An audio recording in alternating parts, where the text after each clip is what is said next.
A very good afternoon and welcome to Pan-African News on Pan-African Television.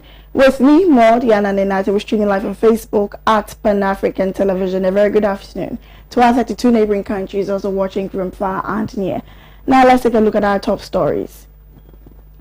Ivory Street pays courtesy call on Ekuapem Hema in Okropong. Vice presidential candidate of the NDC interacts with labor organizations. On our business front, threat to food security likely after COVID-19 in Ohab.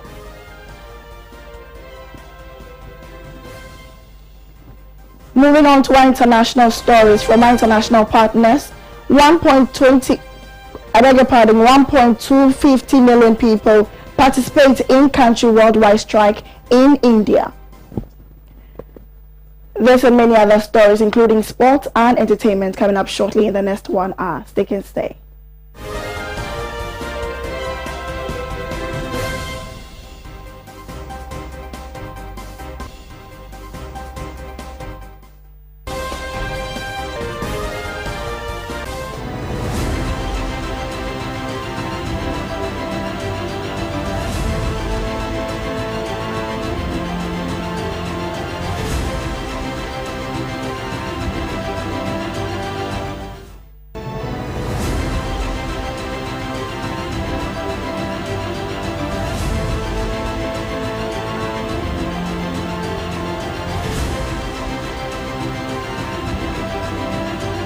It is 10 days to election and this is your election focus. Now the news in detail. The presidential candidate of the Convention People's Party, CPP, Kobina Ivory Street, has paid a courtesy call on Nana Ifua Nketiah II, Queen Mother of Ekuapem Okropong in the Eastern region, to seek for blessing and support as he envisaged victory in December poll. Mr. Greenstreet pledged his readiness to boost palm oil production, which is the main economic activity in the district. Nana Okapehimia, I am humbled and privileged and so happy to be here today. Convention People's Party. Your programs, fantastic programs for the people of Ghana. But in particular, if you look at even this Ekuapem area, I believe there's a large aspect of oil palm plantations here. And you know, in our manifesto, we have something called the Cocoa Miracle. And we are going to make that cocoa miracle available to all our agricultural products, in particular, to begin with, perhaps some of our key cash crops. The only reason why cocoa has succeeded to this extent is because government gives guaranteed price to the cocoa farmers. So we know if you grow something for 5 to 7 years and you are given assistance, you are given fertilizer, you are given loans, then you know that after the 7 years or so, you will reap the benefits. The same way, the same thing can be done and will be done under the Convention People's Party for cassava, for other crops like oil palm and many other cashew and many other key crops which our research has shown can manage the sector. In addition to that, obviously, the products also have to be marketed. And all of these details are clear in the manifesto document that has been given to you.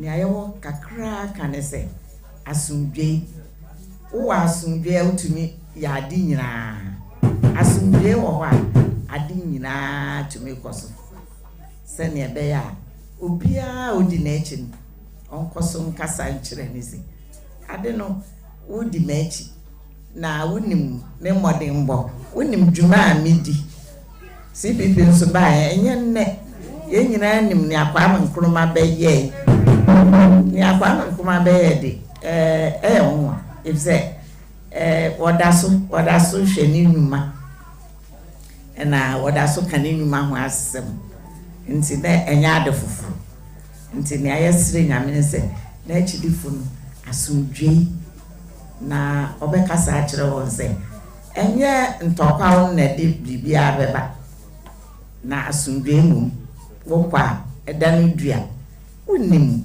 onipa a wodi na echi wonim ne pa obetumi ayɛ wonim ne pa ne mpanfo edi n'anim abɛyɛ pɛn nti wo hwɛ no a na agya wokwa na wahu ne ɛsɛ wo yɛ ntɔkwa onim sɛ na nkrɔfo ntɔkwa wɔ saa ne mɛma sɛ yɛ ho akakra ntɔkwa bɛ ne wo yim na hu nipa yi me di na echi me se ne ɔyɛ no ɛsɔ m'ani me koko na ma me de ade akɔhye baabi a ɛsɛ me de hyɛ nti menene meka na mo nyinaa mate sɛ anokwasɛm nyansan bu akwade bi wɔ hɔ nti ne awaka sɛ ɔbɛyɛ nti sɛ ɛyɛ na mo kɔto aba na no maka no na yɛbusu bɔ mpae ma no yɛbɛbɔ mpae nso ama na nsa wɔkɔ yɛda nyame ase sɛ waba ne nena no fi nyame nhyira wo na nanom nso nhyira Mr. Evergreen Street also paid a courtesy call on His Royal Majesty King Takite Kochuru II at the Ghana Paramount Stool House in Jamestown to present to him the party's manifesto and to seek his blessings and support in the December polls. Ghana is a nation for all of us Ghanaians. We are from the Convention People's Party. Well, like a Convention People's Party did not come to power through the gun. Convention People's Power came to power through elections. They saw that he had come to sacrifice for the nation. They saw that his ideas were not for his own sole benefit, that he brought truth, and he brought justice, and he brought progress, and he brought opportunity for the people, not only of Ghana land, but the people of the entirety of Ghana. You know, if I say, okay, I'm going to be doing some activities in your jurisdiction, Sanemaba, and show our respect to you, all the problems you see here in this particular area is because of lack of.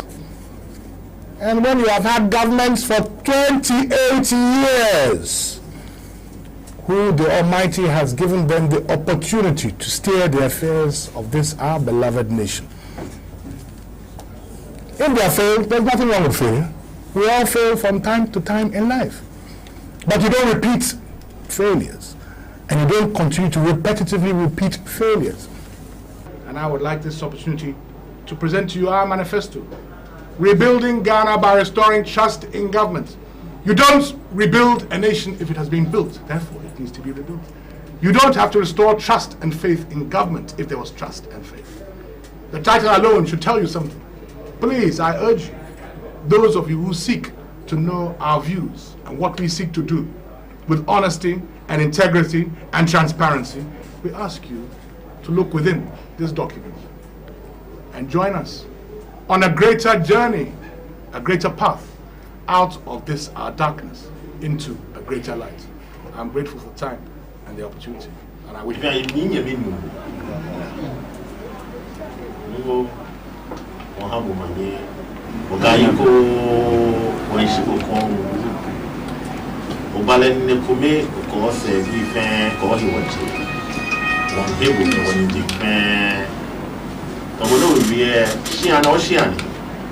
if you have a first president, maybe Dr. Kwame Nkrumah, Edumodododio, Edumogamana, or Yeshiane, Yet Laje Kobe. We were done at the Ebadomo Gassin, Sam Baye Kebuat.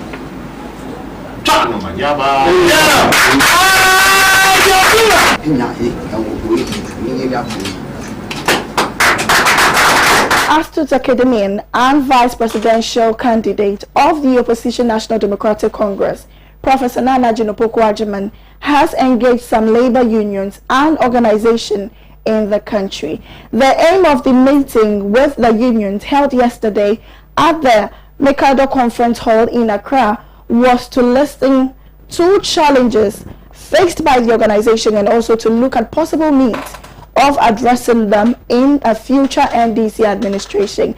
And this report was filed by Makiza Latifa. Labour Union Congress, Ghana Railway Workers Union, General Agriculture Workers Union, GFL and many others met and interacted with the vice presidential candidate of the National Democratic Congress to outline key issues affecting their individual organizations. This is one of the many stakeholder engagements that the NDC's running mate and her team have embarked on in recent times. According to them, the aim is to work hand in hand with all stakeholders and create a platform for consensus building. Speaking at the event, the academician touched on partnering with the labor unions and organizations in writing a new chapter of cooperation understanding that will be mutually beneficial. So, as Vice President, inshallah, I promise to be a partner, and together we can and will write a new chapter of cooperation, understanding that leads to true mutual benefits. Therefore, the balance will have to be maintained. It will never be one-sided. And this is what I propose to you. But while we have to acknowledge that this digital century changes the face of work, and the recent pandemic has amplified this situation, we have some areas of work that may not be dramatically affected by digital technology. And we also need to know when and how to adapt and what the conclusions will be. She also spoke on humanizing the Ghanaian economy by paying close attention to social protection of all Ghanaian workers. For her, unity and collective decision-making must be prioritized. Okay, so it's like perpetual casual labor. And what does it mean to that person for pension? What does it mean to that person for going forward? What does it even do to that person's emotions when I know that next month my contract expires and I don't know whether I'll get another 6-month contract or not? So what I'm saying is that in all of this, we should be very mindful of the human person at the center. The next 4 years must see clear-headed and socially, and all of us being clear-headed and socially thinking about the economy and social protection. The two must go together. The economy must be humanized. It's about us. And for that to happen, we must all work together. We need to see more, not less, organized labor. And we'd like to see greater working class unity. And this should be based on democratic principles. And it begins by listening to your following, not deciding for them, or being manipulated away from your following. All of us reminding ourselves that you are in positions of authority because some people put us there. And all the other people's manipulating didn't put us there. When that happens, we'll be able to serve our people and serve them better. Away from that, the National Democratic Congress. Having already stated the critical importance of political will in the fight against corruption, we shall now proceed to examine top 10 corruption scandals that we have witnessed under the Akufo-Addo regime and how same were resolved. We shall juxtapose same with how the ex-Wal NDC Mahama regime dealt with acts of alleged corruption during his tenure as president. This, we believe, will put to rest the debate as to who truly fought corruption and displayed genuine political will to the fight. Number one, the Pds Scam. Ladies and gentlemen, one of the standout corruption scandals that broke out under the Akufo-Addo government is the Pds corruption scandal. Ghanaians will recall how sometime last year, Ghana lost about $2 billion, comprising of $190 million under the Power Compact, and about $500 million under the regional compact, among others. Still talking about 10 top corruption scandals Ghanaians must not forget on 7 December. The Bost contaminated fuel scandal. Friends from the media, Ghanaians will recall this huge scandal which broke out in the early days of the Akufo-Addo regime in 2017, involving the sale of 5 billion liters of fuel worth billions of cedis. Now, this 5 billion liters of fuel was deliberately contaminated under the watch of President Akufo-Addo and sold to 2 phony and unlicensed businesses, Movimpiana Energy and Zoo Oil, in flagrant disregard of the Public Procurement Law and the National Petroleum Authority Act. Number 3, the Galamsey fraud and 500 missing excavators scandal. Ladies and gentlemen of the media, other scandals of the Akufo-Addo government, which are still fresh in our minds, are the twin scandals of the Galamsey fraud expose, Anas Arabia Anas, and the 500 missing excavators scandal. These 2 scandals amplify the monumental failure of President Akufo-Addo's fight against illegal mining and further expose the underbelly of stinking corruption by government and MPP officials, all in the name of fighting illegal mining. The Australian visa fraud scandal. Now, one scandal that brought international shame and embarrassment to Ghana, and Ghanaians living everywhere, ladies and gentlemen, was the Australian visa fraud scandal. The Deputy Minister for Youth and Sports, Pius Enam Hajide, was indicted by his own boss, Isaac Esiama, for being the one who supervised the acquisition of traveling visas for some Ghanaians who masqueraded as sports journalists in faraway Australia. However, the National Democratic Congress (NDC) has maintained that former President John Dramani Mahama is a better fighter of corruption than the current president, Nana Addo Dankwa Akufo-Addo. The party communication officer Sami Jemfi mentioned JIDA, Smarty Bus branding scandal, the National Service investigation, among others, as the corruption and corruption-related issue dealt with under the Eswal Mahama administration. We shall now proceed to prove to you why we have always maintained that His Excellency John Dramani Mahama towers heads and shoulders above President Akufo-Addo as far as dealing with the subject of corruption is concerned. Ghanaians still recall that in the wake of investigations by Manasseh Azuri, which unearthed corruption in operations of the Ghana Youth Entrepreneurial Development Authority, JIDA. When we talk about the JIDA scandal, we are talking about what Ghanaians call a confirmed scandal. Just so we remember. President Mahama directed the then Attorney General to prosecute the corpus. In line with this directive, the state successfully prosecuted and jailed 2 persons. Honorable Nabuga Pele, who was the national coordinator of JIDA, and an NDC member of parliament, and Mr. Philip Akpena Asibit, a businessman, to a total of 18 years in prison for causing financial loss to the state. Friends from the media, the National Service Scheme investigation was another occasion when President Mahama demonstrated his unwavering commitment to stamping out corruption from his government. In 2015, 8 people, including the then National Service Secretariat boss, Al-Hassan Imoru, were prosecuted by the government of President Mahama and made to refund monies they allegedly misappropriated through payroll fraud. We also remind Ghanaians of the Smarties Bus branding scandal, which happened during the Eswal Mahama NDC regime and which the MPP made a lot of noise about, and how President Mahama pursued this matter to its logical conclusion. Smarties Management and Production Limited was made to pay in full every penny in respect of monies overpaid for the branding and respraying of 116 university buses. No one was shielded.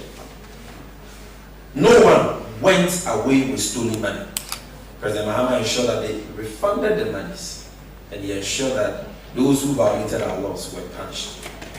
Such was President Mahama's abhorrence for corruption, that when the Deputy Minister for Communication $1 million, I will quit politics. But so high was the standard in President Mahama's administration that she was immediately dismissed by President Mahama. Same level of intolerance to corrupt behavior cannot be said of President Akufo-Addo, who has become so numb to corruption. Away from that, the national chairman of the Progressive Transport Owners Association, PROTOA, Benjamin Agosu Kachekpo, has urged drivers to abide by road safety rules before, during, and after election. Speaking at the event after the meeting, he further revealed that strict adherence was crucial to reducing the carnage on road, which has reached nightmarish proportion and affecting trade and economic activities. The importance of road safety in the developmental agenda of a country cannot be overlooked. It is essential for effective socio-economic development. However, several countries in the developing world are confronted by numerous challenges relating to road safety, which are hardly investigated, especially during electioneering seasons. In Ghana, road safety over the past decade, according to chairman of PROTOA, has improved due to stakeholders' periodic updates, but caution that before, during, and after election 2020 road safety measures should be strictly obeyed to prevent excessive road accidents, which has recorded numerous fatalities within the last 3 quarters of this year, and additionally affected economic activities. We, the PROTOA people, or the members of the PROTOA, the drivers of the PROTOA must be careful during this festive time because the festive time is approaching. They must be careful of the road. If they get tired, they should rest. When they get drunk, they should not drive. They have to drive normal speed when they get the passenger. And I want to appeal to the motor riders, pedestrians, and other transport unions that we must respect the road so that the safety of the road, we must respect the road signs and respect the road for the safety of the road. So he admonished road users to be vigilant and report any commercial driver who flout road safety rules. Well, I gave them to be careful during the election day and after the election. They should be careful. Nobody should commit them to do any wrong thing.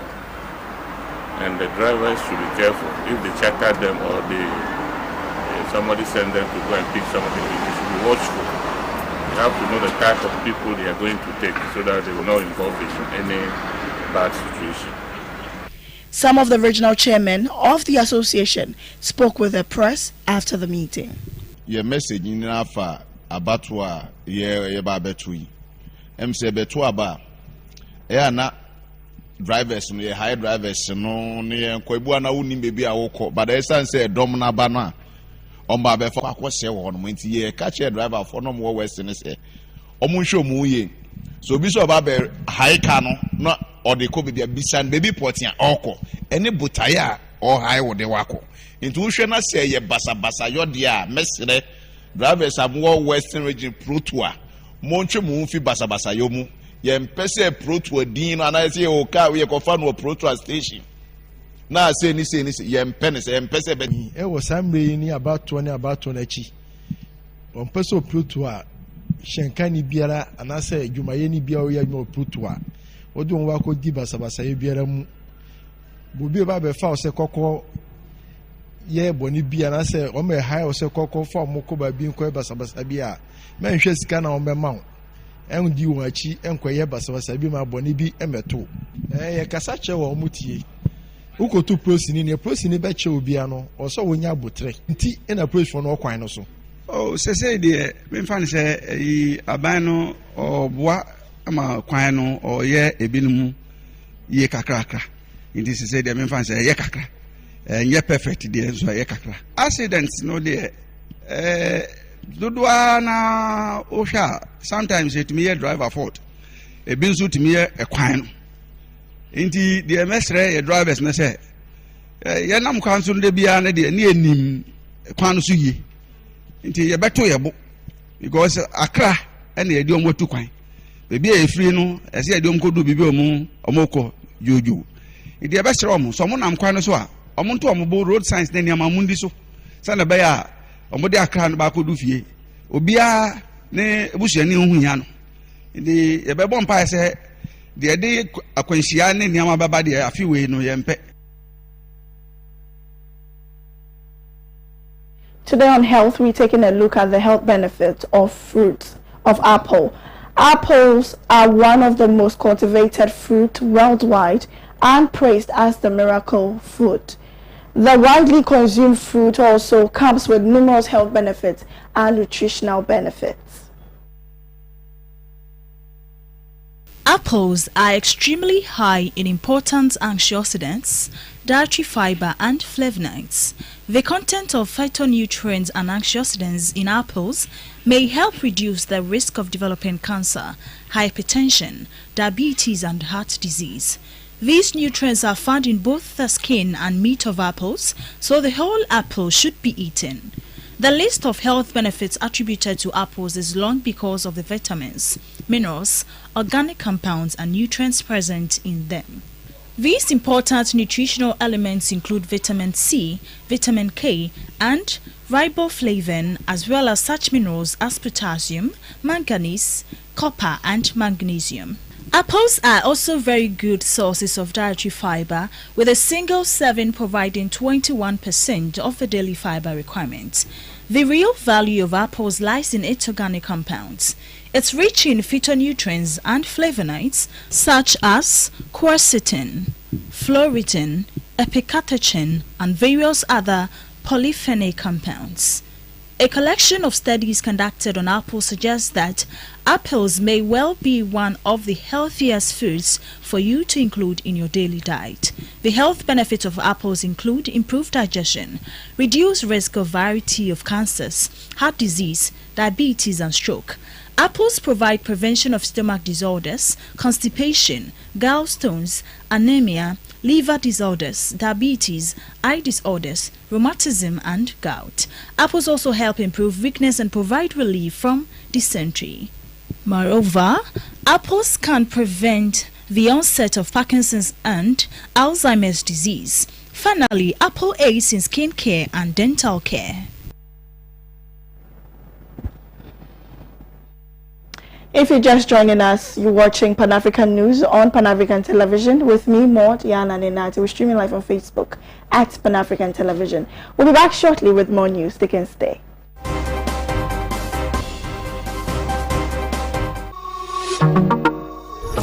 Do you desire to develop a career in media and journalism, beauty and cosmetology, fashion and designing? Then the best institution to help you achieve your desired goals is GH Schools. In our media school, we offer 1-year certificate and 2 years diploma courses in television and film production, journalism and media studies, journalism and media art. In our cosmetology school, we offer 2 years full cosmetology course, 1.5 years beauty therapy course, 1 year beauty specialist course. In the fashion school, our programs include 1 year certificate course in fashion design, 2 years diploma course in fashion design and technology. At GH Schools, industrial attachment is assured. We offer 70% practical training and 30% theory. Our fees are affordable and paid in installments. Register online at www.admissions.ghschools.online. GH Schools. Train, practice, achieve.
On our business front, Chief Executive Officer of InnoHub Growth Center, Nelson Amo, has revealed that the world is likely to face a possible food insecurity after COVID-19 pandemic. He called for a more holistic approach in tackling challenges in the agricultural sector to avert such crisis in the future. Become sustainable, scale up, and employ more of the working force of the country. In an exclusive interview, the CEO of InnoHub Growth Center, Nelson Amo, explains the objectives of the organization and asserted that research has shown the world is likely to experience a possible food insecurity after the COVID-19 pandemic. In terms of the technologies, we don't introduce technologies on our own. We support these startups who introduce technologies to be able to provide solutions. And when we say technology, it's not always computer or software. Some of them is hardware technology, and it's our software technology. So we, for example, we're talking about how do you use what's called precision technology in agribusiness, where people are now using drone technology to handle spraying of farms, drones to pick area photography. If there's an outbreak of particular disease affecting crops, you have some of these that are using drones to pick up such shots to be able to move on to processing. We have people who are using predictive weather patterns to help farmers to make the right decisions. So these are the kinds of technologies that you could always introduce to support the work of farmers. And one very simple thing is where people are now using what is called artificial intelligence systems to scare birds. So previously farmers have to put a pole, a stake with a cloth or a net, a scarecrow. But now people are using technology to build scarecrows that really still work as effectively as the old model. So these are all ways that you could really quickly ramp up impact in the agribusiness sector through technology. He lauded the Planting for Food and Jobs initiative of the government, but believes there should be a rigorous implementation plan that will make the policy achieve its stated objectives. Look at the various components of the Planting for Food and Jobs, and it's laudable. But the point I'm making is that there's only so much government can do. Again, I think there is a lot of emphasis we place, or people will place on government a lot of times in developing economies, and it's right. Every emerging economy, there's government. But I'm thinking, how do we catalyze a lot of private sector milestones or private sector footprints in these areas? So if government is doing this push for Plant for Food and Jobs, which is good, which is the right way to go, we also need to find a way to catalyze a lot of response from the private sector who can take it up and run more efficiently with some of these things than a typical government agency would be able to do for very genuine reasons. Mr. Amo further explained some impact of their agricultural innovations on the food basket of the country. He advised young businesses to partake in their training and symposium that will help them grow their businesses to the higher heights.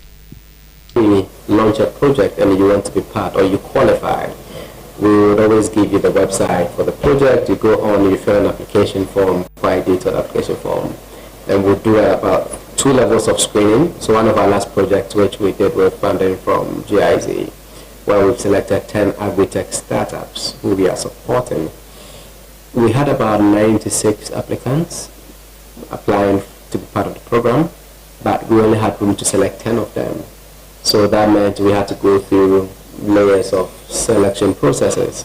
The final step is an interview where you now get a chance to pitch to a panel of judges who would listen, and then they score. After that, we can now select the final ones that we want. So there's another program we are doing with SMV Netherlands Development Organization called Boosting Grain Employment and Enterprise Opportunities in Ghana, GRAIN for short.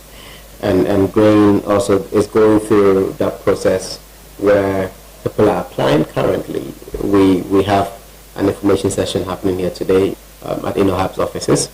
But essentially, that's another process you go through. We're going to select about 5 of such businesses who qualify to support them over the period. So it's a very very... Deputy Minister of Finance, Mona Helen Korte, has encouraged members of labor union to negotiate for favorable and decent working conditions in a bid to boost productivity. She made this disclosure on the sideline of engagement with them by the National Democratic Congress running mate, Professor Anane in Accra.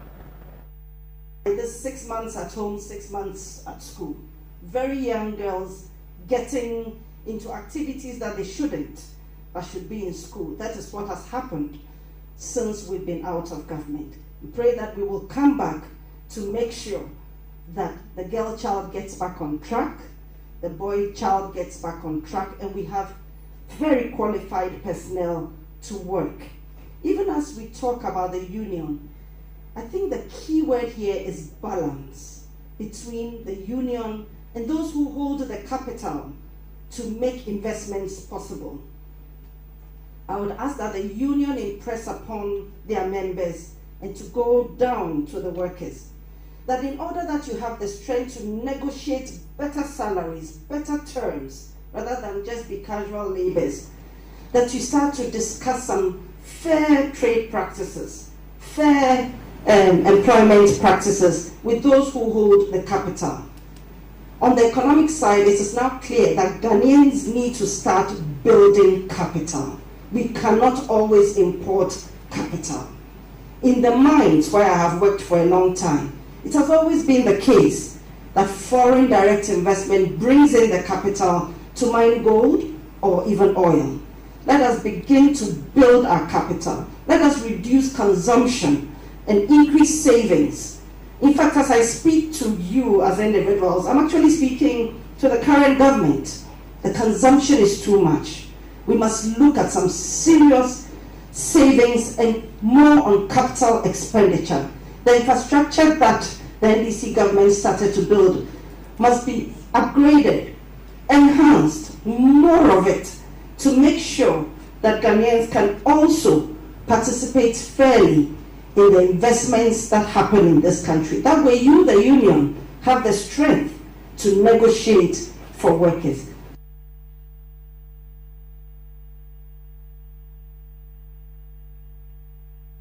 Up next is the international news from our international partners, People's Dispatch.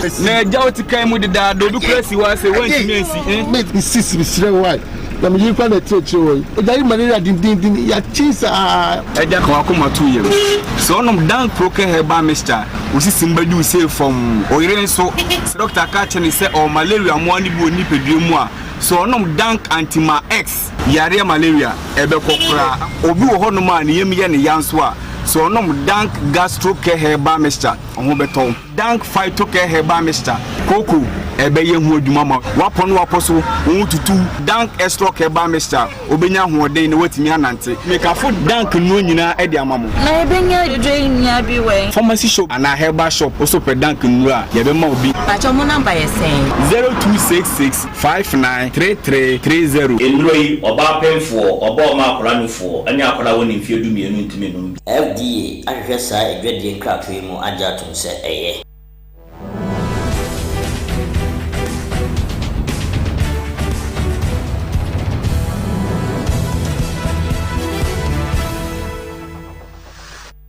Despite police repression and COVID-19 pandemic, workers and farmers and their allies across India participated in the Pan-India strike action against the recent neoliberal reforms pushed through to the Narendra Modi government.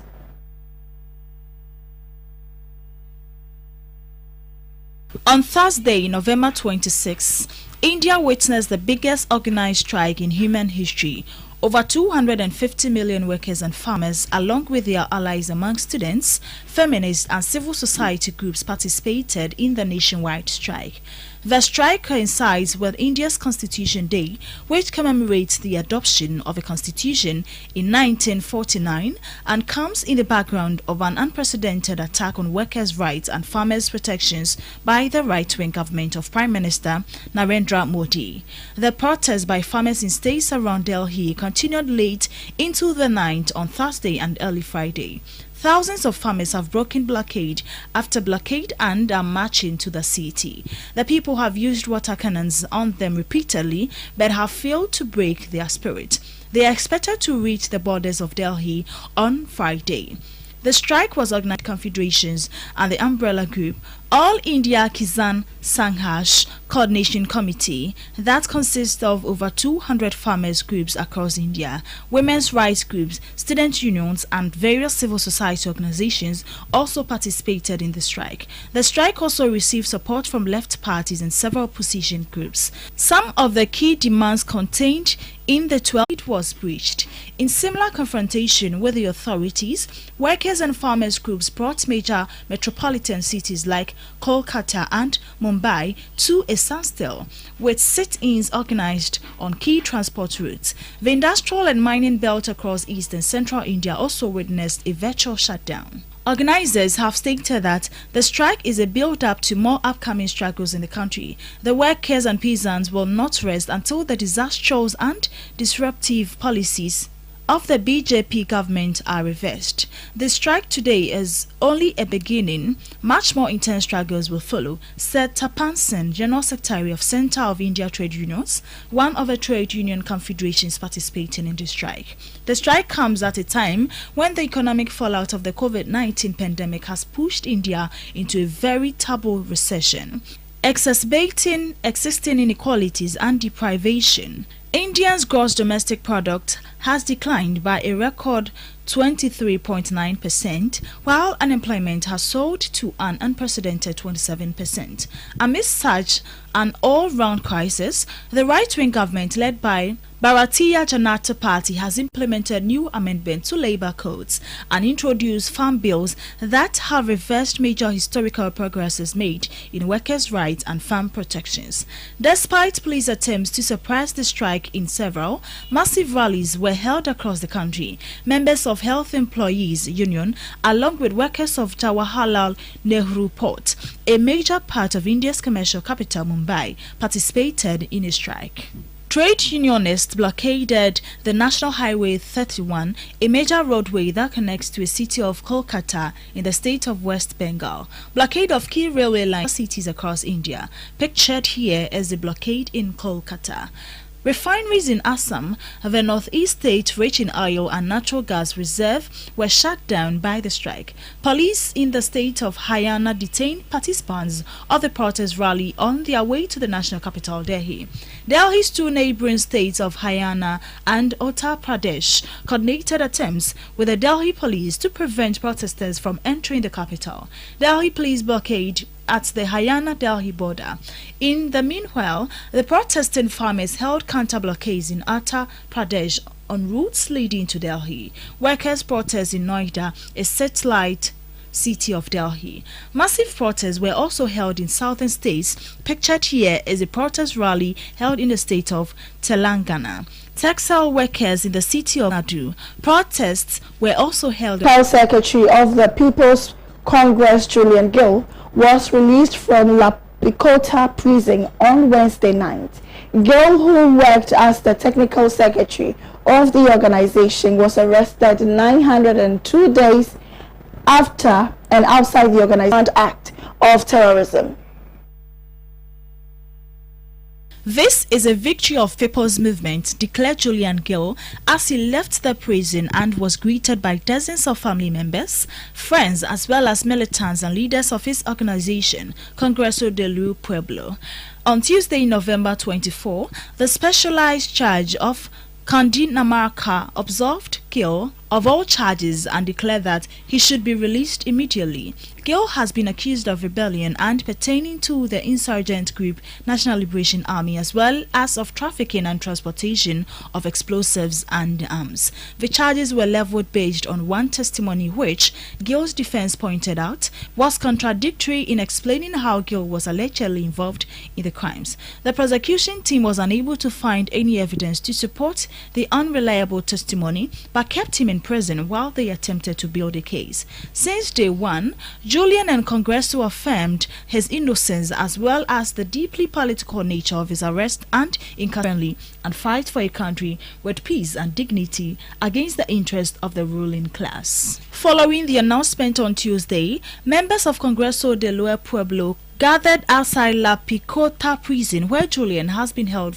for the past 900 days in order to pressure the prison authorities to release him. However, they informed that the process was delayed and he would not be released until Wednesday. Finally, on Wednesday, November 25, at around 19:00 hour, Julian was free. Throughout the 900 days, Julian never lost hope or determination. The prison became his new trench of struggle from where he and the other prisoners in his cell block organized libraries, donation drives, and political education classes. Following his release, Julian declared that the struggle is far from over and that it must intensify so all prisoners are free. Gill declared, "This is why we are convinced that we must fight and transform and achieve this, comrades. The hope and joy of all of you always has been contagious and we will continue on in the fight for a long time."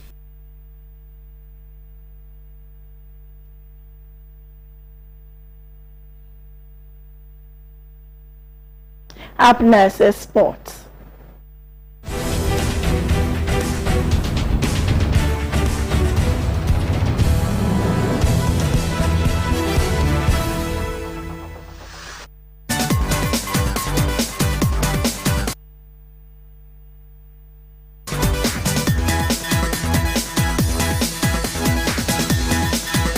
The senior female national football team came from behind to beat their counterpart from Morocco 3-1 in a trial match played yesterday. In a game played at the Accra Sports Stadium, the Atlas Lionesses scored after just 5 minutes when the team was awarded a penalty. Attacker Chebak Chislani stepped up and expertly converted to give Morocco the lead. The Black Queens had to chase the game in search of an equalizer to draw the level. In the 26th minute, Faustina Cheremi fired in a good shot after several attempts was made by the team to restore parity. Later in the ending minutes of the first half, experienced defender Linda Ishen scored with a free kick to double Ghana's advantage. Playing with a numerical advantage in the second half, Ghana continued to attack and scored again in the 64th minute courtesy of a strike from substitute Georgina Aoyem to wrap up a 3-1 win. The Black Queens will play their Moroccan counterparts again on Monday, November 30th, in another friendly match as part of preparations for upcoming qualifiers to the next African Women's Cup of Nations tournament. Egyptian giant Al Ahly and Zamalek will clash in today's CAF Championship League final. According to the Confederation of the African Football, the fixture will be played behind closed doors. Record winners of the continent's Premier Club competition are bidding for their 9th title after successes in 1982, 1987, 2001, 2005, 2006, 2008, 2012, and 2013. Their trainer, Pitso John Hamilton Musimane, also won the competition with Mamelodi Sundowns in 2016. Zamalek, who are hoping to win their 6th African title and their first since 2002, triumphed in 1984, 1986, 1993, and 1996. Meanwhile, Algerian referee Mustafa Gobal will be at the center of affairs for the game, and he will be assisted by fellow countrymen Abdelhak Echiali and Mukran, with Zambian referee Janice Kazwe as the 4th official.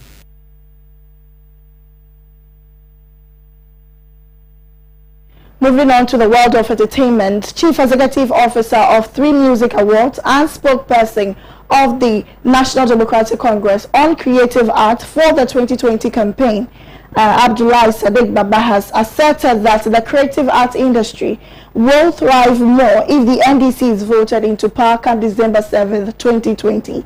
According to him, the NDC has a better policy that are geared towards the betterment of creative art and creative art industry as a whole.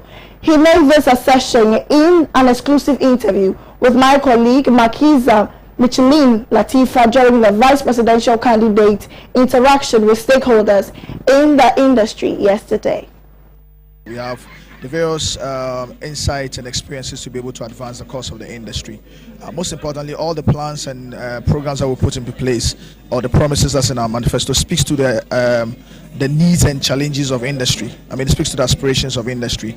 And so we have a clear idea what needs to be done to enable and take the industry forward, most importantly. So we're certain that the creative industry in Ghana will be better off with NDC in power. I mean, take a look at most of the promises that we've made. These things speaks to the heart of the problems and issues in the industry, which is, I mean, essentially meant to be able to push it forward and ensure that we create a lot more wealth for the country, and most importantly, create a lot more jobs for the country. Okay, so one of the people who asked the question said something about having a ministry for the creative arts alone. Do you think the tourism and culture industry is not doing enough for the creative arts in general, music, film, and all of that? Yeah, the feedback from industry regarding the new ministry is on the basis of the fact that when you look at tourism has a more structured landscape, you know, and so when you put it together, it's easier pursuing activities and achieving your KPIs in tourism instead of creative arts. I mean, creative arts, yes, the potential is huge, the opportunities is massive. I mean, there are a number of things that should be done, but in terms of the decision making within the policy and governance space, it's relatively new. And so there's a call that create a ministry